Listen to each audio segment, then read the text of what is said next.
लोकतांत्रिक जनता दल यानी कि एलजेडी जो शरद यादव की पार्टी थी उनका विलय होने जा रहा है। आरजेडी में शरद यादव देश के कद्दावर नेताओं में से गिने जाते हैं। अब वो आरजेडी में अपनी पार्टी का विलय कर रहे हैं। हमारे साथ इस वक्त बात करने के लिए एलजेडी के नेता हैं।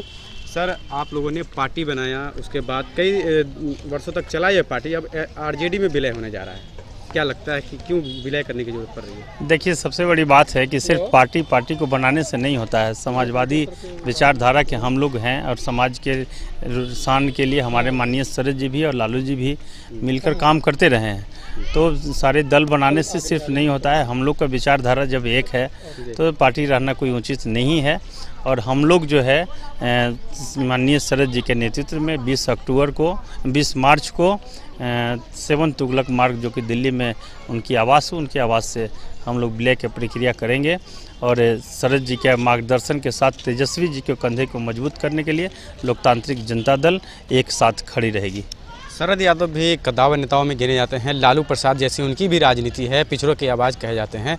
तो क्या लगता है कि अब लालू यादव और तेजस्वी यादव के साथ रह करके अब फिर ये आखिरी पड़ाव है उनके राजनीति का? क्या लगता है कि फिर वो न्याय कर पाएंगे लोगों के लिए? देखिए, आखिरी पड़ाव राजनीति में किसी का नहीं होता है, वो समय की बात होती है। समय कभी किसी का कमज़ोर होता है तो समय किसी का जाता है, किसी का आता है।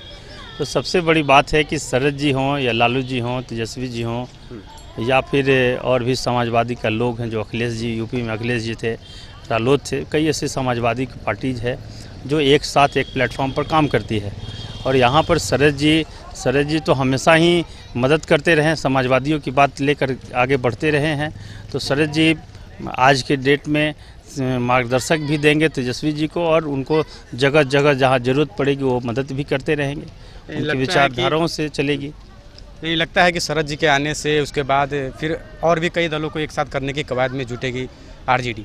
एकदम बिल्कुल, कोशिश जितना ज़्यादा हो सके, जितना भी हम लोग बीजेपी को बाहर करेंगे, इस सत्ता से बाहर करेंगे। क्योंकि बीजेपी जात धर्म हिंदू मुस्लिम करने से समाज का उद्धार नहीं हो सकता है। समाज का उद्धार तब होगा जब पिछड़ी पंक्ति की खड़ा व्यक्ति तक का विकास न पहुंच जाए, तब तक का संभव विकास नहीं है। एक आखिरी सवाल है, तेजस्वी यादव कुछ दिनों पहले ही शरद यादव से दिल्ली में मुलाकात की थी। क्या वहीं पे तय हो गया था कि पार्टी का विलय होगा, फिर उसके बाद कोई शर्त रखा गया है या फिर राज्यसभा जाने का? इसको देखिए, कोई शर्त नहीं होता है, राजनीति में कोई शर्त नहीं होता है। शर्त समय के अनुसार आदमी का यूज होता है। जब समय ज़रूरत है, आज सदन में कोई समाजवादी बोलने वाला नहीं है। सदन में इतनी ज़रूरत है शरद जी को कि शायद ही लोग समाजवादी समझ पा रहे हैं। आज शरद जी अगर सदन में होते तो ये दिन देखना नहीं पड़ता।